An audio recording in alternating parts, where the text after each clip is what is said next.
The story of Drunk and I Miss You. It's an interesting story, but I have to actually thank Facebook of all places for this song. I heard it some time ago, and I was probably in the midst of a lot of things that was going on in my mind and my life at the time. And somebody on my friends list, and I can't for the life of me remember who posted it, they posted a video of this guy singing a song.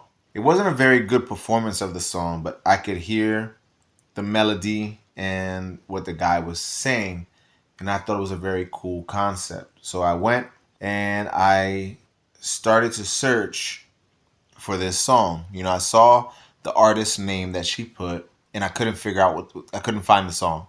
So then I started doing a lyric search with him, the lyrics that I could remember that I got from the recording, because the person that posted the video of the guy, they were actually at a concert that this guy was at, and his name's Jimmy Allen.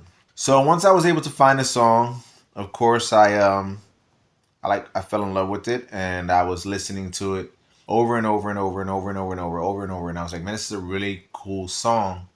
This song had the potential to live in another space outside of the genre that it was originally recorded, because it was a country song, country pop song, and I thought I'd like to do it.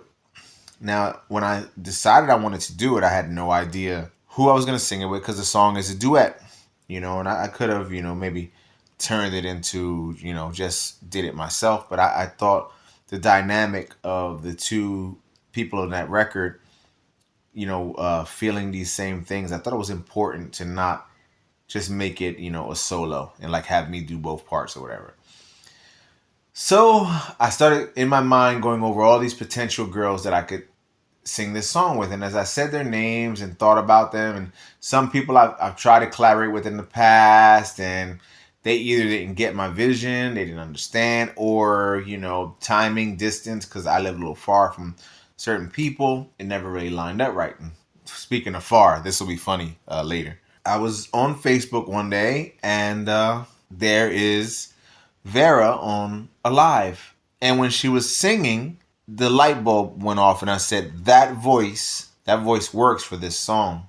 I think later on that day, it wasn't as soon as she sang, maybe it was later that day, or maybe even the next day, I reached out to her and told her I had this thing that I was trying to do. And what was your original thoughts when you heard the original song? I really liked the concept of the song. Both of them feeling the same feeling, let's say, and like the concept was fun. It kind of gets taken aback, I guess, when I first asked, if she wanted to do this song, man. I guess she was a little shocked. Yeah, pretty much. and so then, of course, I had to figure out the logistics of how to make this happen, because as many of you know, and that's why I said far would come to play into this, because Vera is, she lives in Montreal, Canada. Yes. and I live in the United States. And, and I talked about this somewhere else, but, in this digital age, anybody can be anywhere and people can record and stuff, I did a song with Louis Marte years ago where neither one of us were face to face with each other, and we, collaborated. But with this, Vera had never, recorded professionally ever. And I am kind of, especially with my projects, I like to be hands-on. I don't like to leave things to chance, especially when it comes to getting the right performance out of an artist and stuff like that. Me, when I am, in the, the production phase of things and cutting vocals with artists that I'm working with, I do like to be part of that process, because if it's not, the way you want it to be, it can become a very hard thing to do, especially, virtually, where you're sending things back and forth, back and forth. It can become very expensive. So, because you did say you had somebody who could record for you originally, you had said that. Yes. And I think I kind of was like, no. No. But that wouldn't be a good idea, right? Yeah, for me, I thought it wasn't going to be a good idea. Because again, when you record, it's things like, how things are sang, it's not even that like sing. When we say singing, it could be, the notes could be perfect, but it may not be sung with the right amount of passion in a certain part. Maybe, you know, there's things you wanted to do differently that the person didn't even think to try it because, you know, it's not in their mind. So, you know, I always want to be part of it.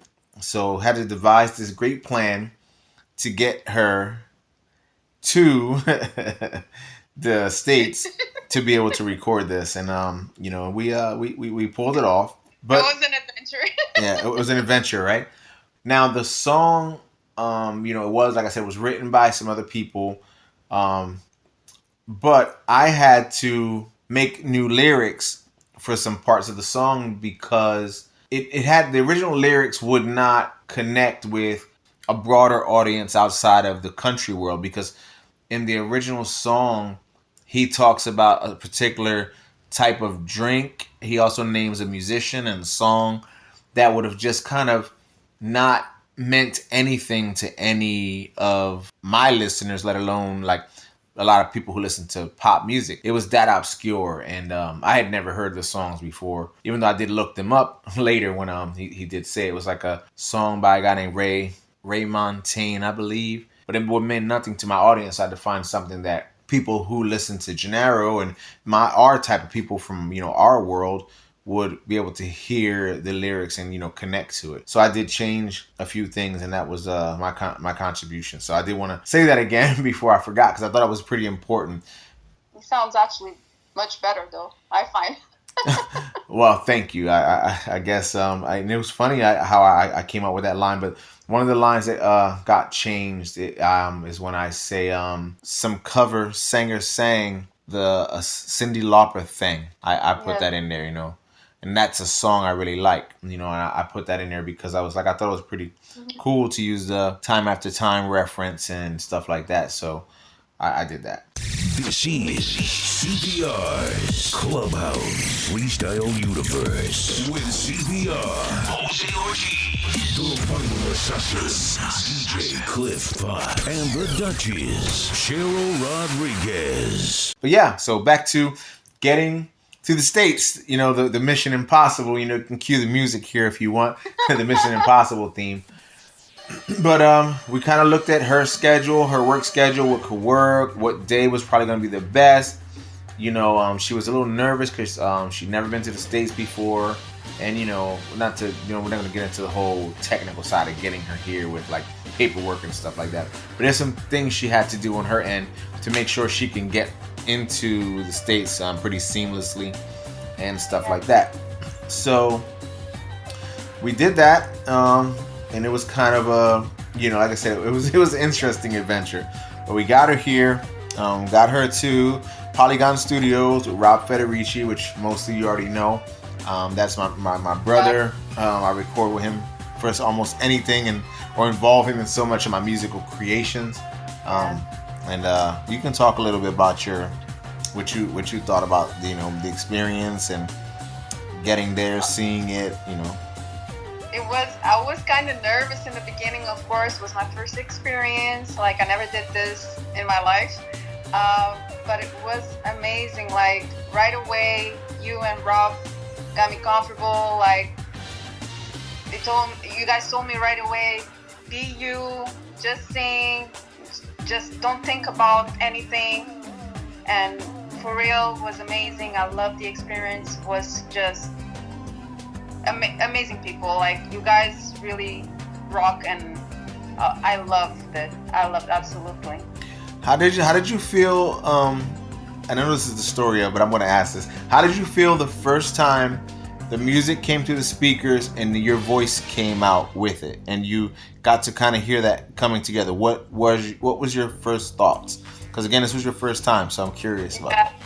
I was like, who's that? Who's that? That was your first thought, really? Who's that? I was like, it sounds really good. I never thought that I had that on me. Like, I was like, who's that? I told Rob, you do magic.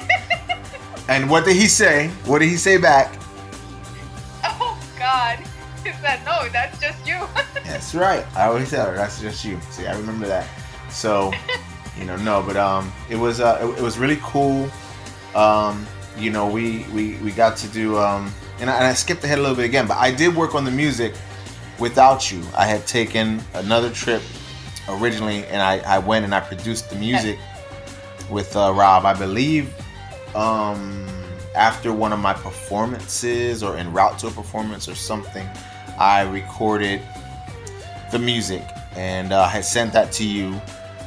Um, what was it? Maybe a couple of months, maybe right before we actually got you to come. And I was like, I gave you the marks of where the song came in, where your part would be. Yeah. Yes, we kind of practiced a little bit. Like we talked about it. We listened to the music a couple times, and you figure it out. But look, you got to come in here, and yeah, we worked on it a bit before I even got to the States to go to the studio. Yeah, we had a lot of video calls, and Yes. yeah, we would go over things, and I would play it for you and be like, this is where you come in, this is like that, because I remember you did tell me something about you were confused about where you came in at first, and I remember you were like trying to sing it a little bit in the wrong spot. I was like, no, it's not there. It Yeah. comes right here, and and then And I finally got it. yeah. But then you learned you saw the process of recording, because there was like certain parts that are almost like they're on top of each other, and you were like afraid, like, oh, how am I gonna sing that part? And then it comes right here again, and I'm like, because it's kind of like you don't kind of record it in that same way. It's kind of like you were learning the process. So, and again, it was that was also that was exciting for me to show someone about the recording process, and you got to see it from that side, especially because it's something that you've always been interested in, you always wanted to try. And Yes. I that was fun for me to see you do that, even though I was it was business, I was serious about it, but I thought that was cool that I got to introduce you to that side of things so you can see it. And I think you could talk for yourself, but I think you were a little bit, apprehensive, a little bit nervous about it. But I think you see going forward that recording is not as scary as you probably thought it was. I agree. Well, like the beginning was like, oh, how I'm gonna like do this, and with the headphones, like how do I place the headphones? How I'm gonna get like into the it's the right minutes. It's like you have to sing there and everything. Like I was like very, very nervous, but like I said, you guys got me comfortable and just said, just do like if you're singing just like that and everything, and it went pretty well. And I'm happy. Like now if I experience it again, I have a little more experience, so I'll do things maybe differently that I did. But yeah, and I'm very thankful for that experience, for real. Like I'm very humble about it, and I always said thank you for the invitation. I'm very, very thankful and grateful for that experience, for real. Well, you're more than welcome, and I'm grateful to you, because you could have told me no, and I mean I'm sure I probably would have recorded the song maybe with someone else, but I mean as of right now, with the way with the whole experience, the way everything went, there's nobody else I wanted to record this song with. Like I said, I heard your voice, and it was like that voice is the voice that I want. There was a sweetness and a vulnerability in your voice that when I heard you, singing that day on the live, that I was like, that's what I want. Because I didn't want, like, I know so many, amazing singers in our freestyle genre, right? And their voices are sometimes so identifiable. Like the minute you hear them, you know who they are. Or they're so good that I don't know if they would have had the same restraint that I wanted. Because, this song is about two people who, they're not together anymore. I don't think they want to be together anymore. But It's just they started drinking, stuff. and it brought all those emotions back. Yeah, and memories and stuff. yeah, and it was like, and I wanted a vulnerability and a sweetness from that, but I also wanted that this thing that there was still like a maybe like a silent edge to it, and I thought that you brought that, and and I'm very happy with the choice that I made, and I hope that the audience and the people out there that they're also happy with the song and the That's cool. choices that we made. But yeah, this is Jenaro, and this is Vera. this is our song, "Drunk and I Miss You." Hope you like it. This is CPR Jose Ortiz. Mr. Exclusive. Freestyle premiere on Clubhouse Dance Music and the CPR's Clubhouse Podcast. Had a couple of Heinekens, couple of heady shots at the bar down the block earlier tonight. Some cover singer sang that Cyndi Lauper thing, time after time. That's a song I really like, and it put you on my mind, and I can't get you off of it. I know it's been a while, but I'm a little drunk and I miss you. I'm a little lonely, that's all. I'm a little too lonely not to, and I'm sorry to call, but your name on my screen is staring back at me. Most nights it ain't an issue, but baby tonight I'm a little drunk and I miss you. I'm a little drunk and I miss you, yeah. And I can bring back when I saw you last. Hands on your back like a movie in my head. I swear it's always like things are going fine till tequila line brings you up again. And just like that you're on my mind, and I can get you off of it. I know it's been a while. I'm a little drunk and I miss you. I'm a little lonely, that's all. I'm a little too gone not to, and I'm sorry to call, but your name on my screen is staring back at me. Most nights it ain't an issue, but baby tonight I'm a little drunk and I miss you, yeah. I'm a little drunk and I miss you. Promise I'll hang up first. Don't wanna hear you say goodbye again. I know that'll probably hurt. I'm a little drunk and I miss you. I'm a little lonely, that's all. I'm a little too gone not to, and I'm sorry to call, but your name on my screen is staring back at me. Most nights it ain't an issue, but baby tonight I'm a little drunk and I miss you. yeah. I'm a little drunk and I miss you. This is CPR Jose Ortiz. Mr. Exclusive. Freestyle premiere on Clubhouse Dance Music and the CPR's Clubhouse Podcast.